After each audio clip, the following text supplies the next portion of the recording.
Hold on to your hats, country music fans. Willie Nelson just made a jaw-dropping revelation about his legendary friend Kris that has everyone buzzing. Known for his heartfelt honesty, Willie's latest disclosure reveals an unexpected truth about their iconic friendship.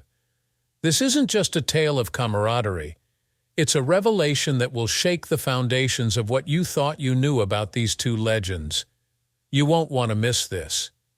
Kris's military upbringing with a different dream. Kris Kristofferson was born in the state of Texas, starting his life as the son of an officer in the U.S. military. His father, an Air Force officer, had high expectations of his boy becoming one like him. Unbeknownst to him, young Kris had a different plan in his mind. Kristofferson finally admitted in interviews to have been a military brat, meaning he lived in many different places as a child due to his father's military transfers. Finally, they decided to reside in the state of California. He studied in San Mateo, and after completing high school, he attended Pomona College. He wanted to be a writer, and he was pretty good at it, too. He even received some prizes for his stories.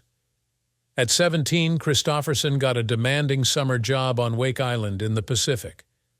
Work hard did not do justice to the task he undertook, but he felt that this was just the start of the show. During college, it wasn't all academics for Kristofferson. He was quite an athlete, too. He also engaged in rugby football and participated in track and field activities. He was so good that he even got his picture in Sports Illustrated. Not bad for a future songwriter. He was seen to have done extremely well in his school studies.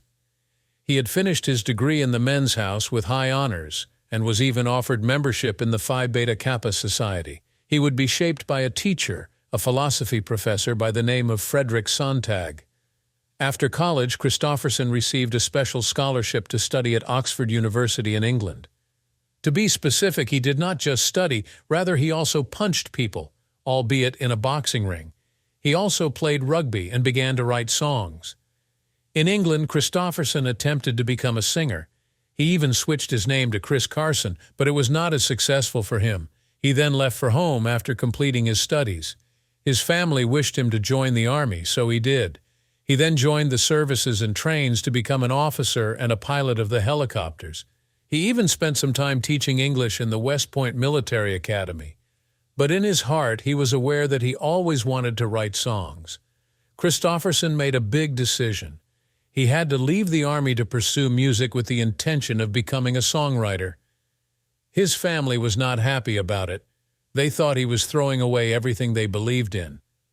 But for Kristofferson, he had to stick to what his heart told him. He relocated to Nashville, the music capital of country music. Times were tough at first. He had to work at any job he could find, including sweeping the floors at a recording studio to survive. But nonetheless, he never ceased for once to cherish his dream. On one occasion, Kristofferson met June Carter at the studio where he was employed as a worker. He told her to bring a tape of his songs to Johnny Cash. She did, but Cash just piled it in a big pile along with all the others. Kristofferson also flew helicopters in Louisiana. He would fly for a week, then go to Nashville to attempt to pitch his songs, and then back to Louisiana to write more songs. It was during this time that he released some of his anthems such as Help Me Make It Through the Night and Bobby McGee. The famous story about how Kristofferson got Cash's attention tells the whole story. Some people claim that he once set a helicopter down in Cash's front yard. Kristofferson says, "That's not quite how it happened, but it is a good story to tell." In any case, Cash decided to listen to the songs of Kristofferson at last. He enjoyed what he found there and had a favorite song, which was Sunday Morning Coming Down. Cash made it, and it turned into a success. As for Kristofferson, he received a major award for writing that song in 1970. That was just the start of it for Kristofferson. Willie Nelson, the Lone Star legend. Willie Nelson was born on April 29, 1933, but because of a mistake, his birthday is recorded as April 30th. His cousin Mildred gave him his name, and he was named Willie Hugh in honor of his deceased brother. Willie has quite an exciting family history. He could even follow his lineage back to the Revolutionary War and one John Nelson, a major. Willie's parents were simple earners for a family who migrated to Texas from Arkansas in a hope for better job prospects. His father was a mechanic, and Willie's grandfather was also a mechanic, though he had been a blacksmith. Willie was born, and his mother left shortly after his birth. His father then got a new wife, and they moved away. Willie and his sister Bobby were raised by their grandparents, and they were the right parents for a future star. They had taught singing back in the state of Arkansas and wanted to share the same passion with their grandchildren. Willie's grandfather purchased him a guitar when Willie was only 6 years old, and the elder man showed him how to play a few chords on the instrument. It was like giving a fish its first taste of water. Willie adapted to it and began singing gospel songs in the local church with his sister Bobby. Willie's songwriting career began at a tender age. He started writing songs at a tender age of 7 years. At 9, he was playing guitar for a local band known as Bohemian Polka. But of course, life was not all joy and laughter for young Willie and his friends.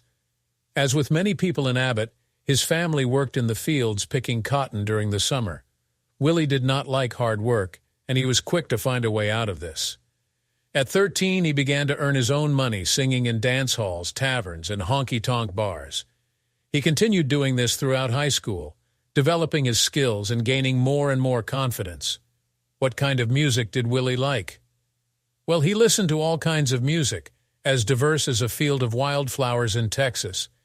He took influences from many types of artists, country artists such as Hank Williams and Ernest Tubb, jazz musicians like Django Reinhardt and Louis Armstrong, and even the smooth tones of Frank Sinatra. Willie in high school was not only music.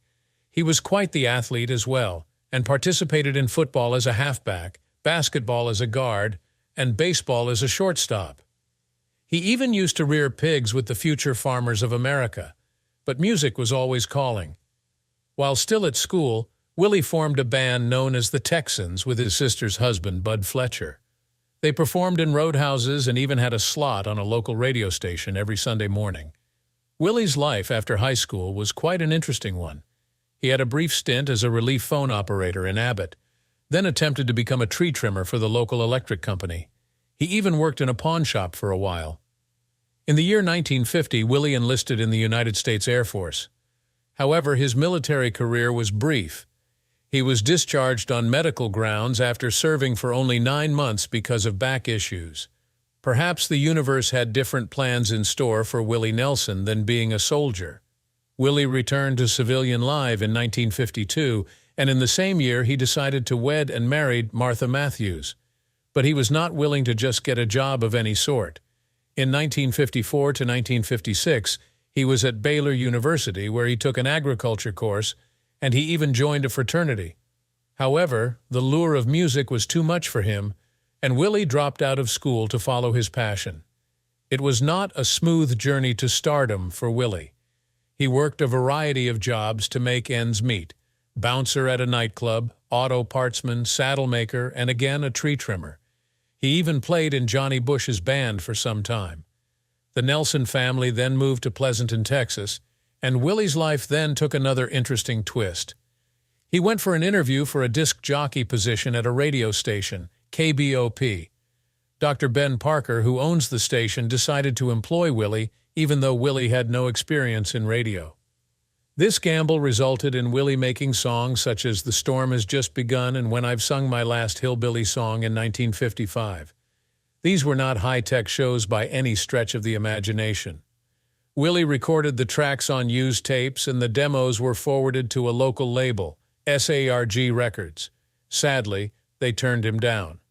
However, Willie Nelson was not a man to quit that easily. He continued to work in radio with assignments at stations in Denton and Fort Worth. In Fort Worth, he had the Western Express, a Sunday school teacher, and a nightclub musician. Willie was struggling, working his way through all the legal means to achieve his dream. Bored out, he thought it wise to check out a new city, San Diego. When he could not find a job there, he decided to take a risky move and start thumbing to Portland, Oregon, where his mother was. This journey was quite an experience. When there was no one to come and take him home, Willie had to spend the night sleeping in a ditch. But this did not deter him. He continued on his endeavors. He caught a freight train to Eugene, and that kind of determination would later on make him a star. Last but not least, a compassionate truck driver took Willie and offered to take him to any bus stop, but also gave Willie $10 for the Portland bus ticket. Willie's dream was to become a pitcher was not crushed, and he was helped by this act of kindness to get to where he wanted. Well, how did these stars get together? The music careers of Willie Nelson and Kris Kristofferson, like fellow outlaw country singers Johnny Cash and Waylon Jennings, really took off when they joined a talented group of musicians. Combined, they did not only create music, but created a revolution that would alter the face of country music for good. By the late 1960s, both Willie and Kris had tired of the highly produced Nashville sound. The music industry bigwigs wanted a certain kind of country music, smooth, businesslike, and melodious. But our dynamic duo had not only that in mind for them. They wanted to get back to basics, to sing about the working man, the man and woman in the street, and the songs they wanted to sing often made the powers that be shift uncomfortably in their gaudy cowboy boots. This was the beginning of the outlaw country revolution. It was as if someone had taken the Bible of country music and struck it with the 10-point-something on the Richter scale. Thanks to such trends as a combination of rock and country, Johnny Cash, Waylon Jennings, Willie, and Kris were considered new faces of country music. Their songs were not about the shiny pickup trucks or cold beers on Friday night. No, sir. They went further with snapshots of life's horrors, pain that is physical and deep, drinking that leads to wounds, finding hope, and living each day as a gay man in a straight world. The songwriting of Kris Kristofferson in this period could only be described as revolutionary. For instance, there is Sunday Morning Coming Down. This was not some happy-go-lucky song about the good life and pretty ladies as most country songs are. It described a man waking up with a headache, his mouth feeling like an ashtray, and trying to recall what happened the previous night. It was crude, it was honest, and it was something that resonated with the audience who were growing increasingly disillusioned with the glossy, polished pop country. There was then Me and Bobby McGee, a song that has now become synonymous with country music as a cowboy hat, such as Freedom's Just Another Word for Nothing Left to Lose. Kris embodied the essence of a generation. He combined stories of love and sorrow with the wisdom of a thinker and made something that was much more profound than a simple country love story. This tune was covered by Janis Joplin, and when she sang it with her powerful voice, it became a hit that would last for decades and made the writer of this song famous as well. It is not surprising that their friendship developed in the recording studio but was cemented in the actualities of the music business. Both of them decided to leave behind the glamour of Nashville and follow the real-life road. They were as pig-headed as mules when it came to their art. They would not change no matter what the consequences were: rejection or shrinking bank balances. During the 1970s, Willie and Kris teamed up with Waylon Jennings and Johnny Cash to create a supergroup that would leave the record company chiefs dizzy. They gave themselves a name that was as rebellious as their music. They named themselves the Highwaymen. This was not just some executive's idea of the year to make some money. It was the unity of two like minds, two friends who had respect for each other's talent. They released some of the best hits of the period. The song that gave them the name Highwaymen became the theme song of the Rebels. However, everything that cast Willie and Kris's friendship in such grandeur didn't come into full formation off camera. These two weren't just collaborators. They were brothers in arms. They were together for hours on the road in a broken-down tour bus, in smoky recording studios late at night, and around campfires with a guitar being passed from one person to another. The two of them talked about life, music, and also about the pros and cons of fame. The two men were as deep as a bowl of soup, always asking the question of life, achievement, and their role in this funny world. While the public watched Kris Kristofferson as this rough and ready, fearless gunslinger who was more than capable of staring any threat down Willie Nelson's recent disclosures have revealed the private wars that Kris waged for years. Kris Kristofferson's hidden struggles. Kris had not disclosed these challenges to anyone, and he was a man of iron muscles. But in the later years of his life, he told Willie how much he suffered emotionally from his job. Another thing that shocked me most in Willie's revelation was the fact that Kris had been burdened with a lot of guilt and regret. No matter how many songs he had produced and how much people loved him, Kris thought he had to sacrifice too much for that. He told Willie that he wished he could have spent more time with his family, especially the kids. Touring musician's life was all about being on the road, and while Kris was out there chasing his dream, he was missing out on life back home. This guilt gnawed at Kris in his later years. Willie said that Kristofferson had admitted to having a fear of not being a good father and a husband. To the fans who have placed Kris on a very high altitude, this is something very hard to come to terms with. Here was Kris Kristofferson, this godlike figure who had everything going for him: talent, success, respect, and now he was struggling with the same issues that haunt the rest of us: regret. However, the story of Willie and Kris is not only one of sorrow and remorse, but also of hope. It was a support for both of them, a shelter in the storm of popularity and all the things that come with it. Willie was always there for Kris, supporting her and being a friend when she could no longer deal with her past on her own. They remained good music partners even as they grew older. They never left that chemistry, that special kind of sorcery which they used to perform whenever they met. Whether they were coming up with new tunes or remixing some of their previous hits, Willie and Kris proved that age is just a number in music. They showed how they encouraged each other in their sobriety programs, which is one of the most emotional parts of the movie. Both men had their problems with alcohol, and they knew the fight one has to put up each day to remain a teetotaler. They turned to each other for motivation when the urge to give in to the temptation arose, and for congratulation when each day of no alcohol was clocked. It would be impossible to overstate their impact on country music. Willie and Kris, with the rest of the Outlaws, paved way for generations of country artists who wished to break the mold. They proved that country music did not necessarily have to be honky-tonk and tearin' my beer, slow-tempo songs alone. It could be used as a medium of social purpose, of presenting themes of human existence, of experimenting.